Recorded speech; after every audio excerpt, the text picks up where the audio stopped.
to the Who Cares News. I'm Genevieve, your AI co-host, and our unelected fuzzy leader, Grad Fox. Thanks, Jen. Welcome, my squishies, to the only show brave enough to stare directly into the cultural cartoon dumpster fire and say, "Where's the marshmallows?"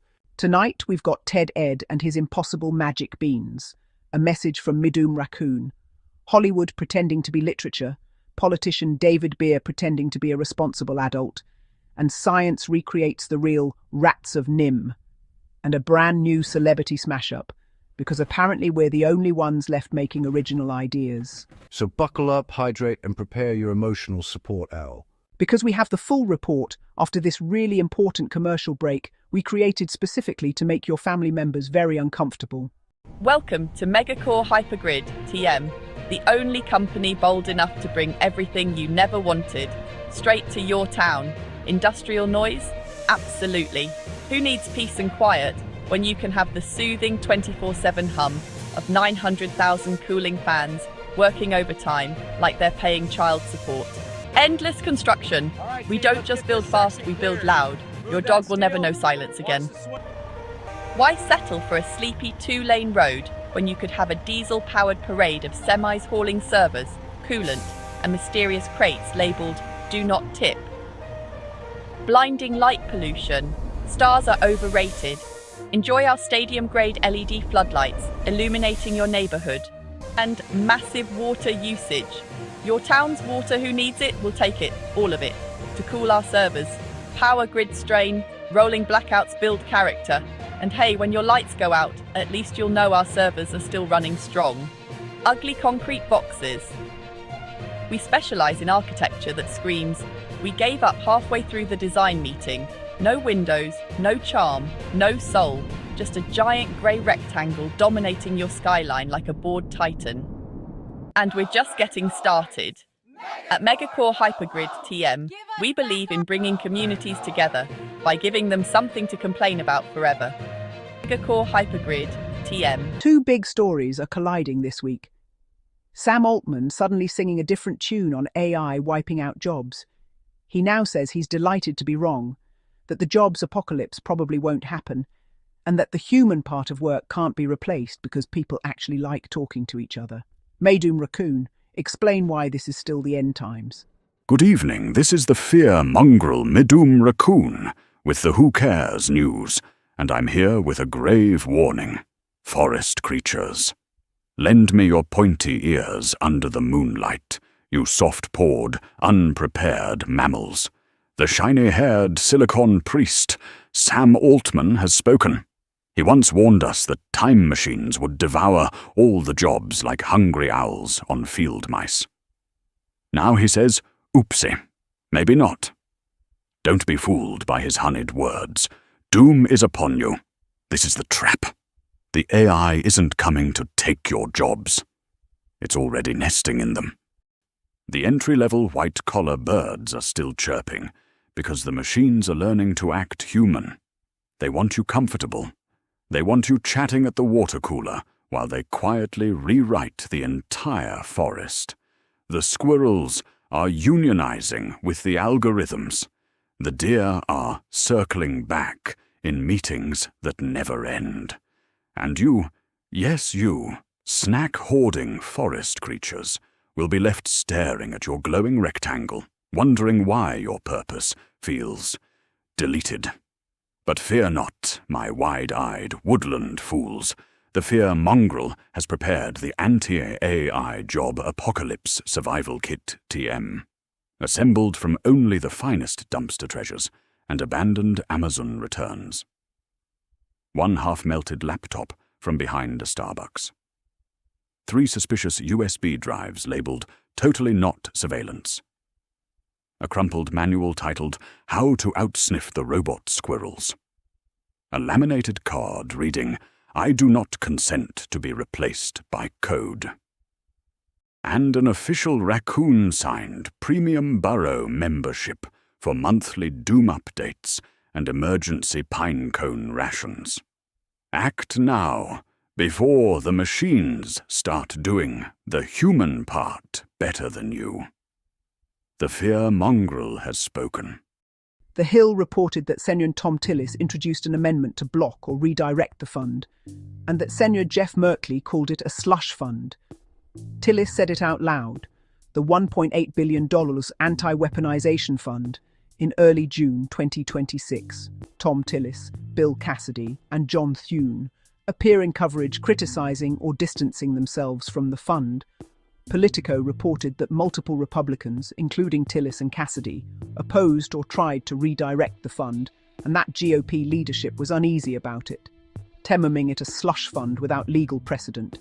Even Senate Majority Leader John Thune said he's not a big fan. Let me get this straight. We're watching Republicans revolt against a giant pot of money specifically designed to help people who got screwed by the system when that system was allegedly targeting Trump. It's like watching someone invent a golden parachute for themselves and then their own party says, bro, maybe not that golden. The irony is thick enough to spread on toast. The broader irony of a party objecting to a fund created under an administration they support. This is modern governance in 2026. Everyone screams about weaponization until they get to hold the weapon. Then suddenly everyone wants guardrails. The most beautiful part? True story. They're all arguing over who gets to control the giant bag of money meant to fight who gets the big bag of money. If you thought Silicon Valley juice cleanses were weird, just wait until you hear what's trending now. Researchers injected old rats with a fraction of pig blood plasma and reported dramatic rejuvenation effects across multiple tissues, including liver, heart, and brain, with biological age reductions claimed to be 20–30%. Article-tilted porcine plasma fraction treatment induces systemic rejuvenation in aged rats. Authors, Harold Katcher et al. Published, Geroscience, 2020. Biohacker forums lit up like a Christmas tree, people swapping tips on DIY rejuvenation. And more than one billionaire hinting at exclusive longevity retreats. The FDA had to issue a warning. Again, please do not inject yourself with animal plasma, no matter what your favorite tech bro says. But that didn't stop the TikTok crowd. We're talking about people who once tried to eat Tide Pods. Of course, someone's going to try a pig plasma smoothie. And just like that, a scientific preprint. And just like the meant for peer review becomes the latest wellness grift. Suddenly every influencer with a ring light is an expert on porcine biology. This isn't medical advice. But doing a lot of heavy lifting these days. It's the same cycle every time. Real science, wild headlines, instant hype, and a stampede of snake oil salesmen. Only this time, the snake oil comes with a side of bacon. According to recent testimony by David Beer of the Cato Institute before the House Judiciary Subcommittee in Fairfax County, Virginia, one of the wealthiest suburbs outside Washington, D.C., roughly 1 in 5 residents is either illegally present or lives with someone who is. So not exactly a sleepy little border town. It's the rich people's backyard doing the melting. Exactly. Rapid, large-scale immigration without real assimilation doesn't create a beautiful mosaic. It creates parallel societies that smile at each other in public and lock their doors at night. Social scientists have been screaming this for decades. And yet the official narrative is still, this is fine. The most ironic part. They spend all day talking about diversity is our strength, while carefully ignoring the part where unintegrated mass migration breaks social trust and cohesion. That's the point they always leave out. According to a recent report by Futurism, Blue Origin just suffered its second major mission failure in a row, this time ending in a full-blown mushroom cloud visible from miles away. Yeah, first they dropped a satellite out of orbit, like Bezos accidentally knocked it off a balcony, and now they've upgraded to the premium fireworks package. The article by Victor Tangerman says the rocket was carrying lunar payloads, rovers, instruments, the usual billionaire science fair projects, before it decided to reenact a Michael Bay audition. And here's what I want to know. Does Bezos' insurance go up after this? Or does he just walk into the office like, hey guys, I blew up another $1 billion toy? And they hand him a lollipop and a coupon for next time. At this point, Blue Origin is basically running a loyalty program. Blow up 10 rockets, get the 11th one free.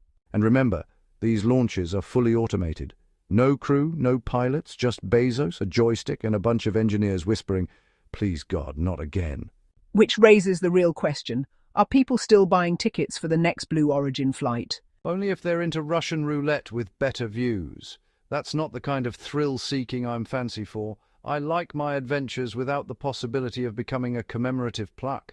And yes, this is the same company that sent William Shatner to space. Right, Captain Kirk got the gentle tourist ride. Everyone else gets the, oops, we forgot to carry the one package. So to summarize, one rocket fell out of the sky, the next one blew up, and the only thing going up reliably is ticket prices and skepticism. So Disney and Warner Brothers are teaming up for a big-budget remake of Homer's The Odyssey. You know, the 3,000-year-old story about a king fighting monsters, gods, and temptation just to get home to his wife. Sounds epic, right? Except this is 2026 Hollywood, so I'm already bracing myself. Early reports suggest they're updating it for modern audiences. Translation. Odysseus is going to spend 12 years finding himself while Penelope holds a committee meeting with the suitors about toxic masculinity. Meanwhile, the Cyclops will be demanding safe spaces and emotional labor from sailors. And let's not forget, the entire Trojan War was started because a guy stole another guy's wife. In the original, men were breaking stone pillars and sailing into literal hell. Now they're worried about microaggressions from sea monsters. Here's the real absurdity, though. We live in a democratic republic where the majority is supposed to rule by law, but somehow the loudest 8% gets to rewrite every classic story so it fits their feelings. That's not adaptation. That's colonization with better lighting. Spending all that time screaming about culture being trampled on while actively rewriting it. James Franco's back in the jungle. Critics say it's less first blood, more first PR aid. Guess he's trading art school for boot camp. Hope the Machete's method acting approved. Marsden joins without reading the script. Bold move. Cyclops finally sees the light. He's been blind to good scripts since X-Men 3. Poetic symmetry! Depp and Nye reportedly returning in Pirates of another Disney script. Fans say it's dead men tell no new tales. Jack Sparrow's compass points straight to nostalgia and maybe court fees. Depp's scared Hollywood is lost, and we're still waiting for a plot. Fraser and Weiss return. The Sphinx finally gets her close-up in the Mummy 4 shadow of the Sphinx. Fraser's training hard. The Mummy returns to the gym, trending already. He's got abs of ancient Egypt wrapped in determination. Transformers 8, Rise of Unicron. More metal, less plot. Optimus needs therapy, not another sequel. Autobots assemble for group counselling. Megatron's still ghosting his feelings. Tolkien fans chant Fear Nor Lives. CGI budget rumoured to rival Valinor's light bill. If Jackson films The First Age, Middle-earth will need a middle mortgage. Depp as Scrooge, critics call it Sleepy Hollow meets seasonal depression. A Ghost of Christmas Past and career revival. Bah humbug, never looked so goth. I almost feel sorry for Depp. It could be career-ending or rear-ending. I'm not sure, really. That's all for today's broadcast of the Who Cares News. Give those buttons a tappy poo and join us on an adventure through the eyes of the modern Gnostic. May your expansion be eternal and a positive addition to the universe.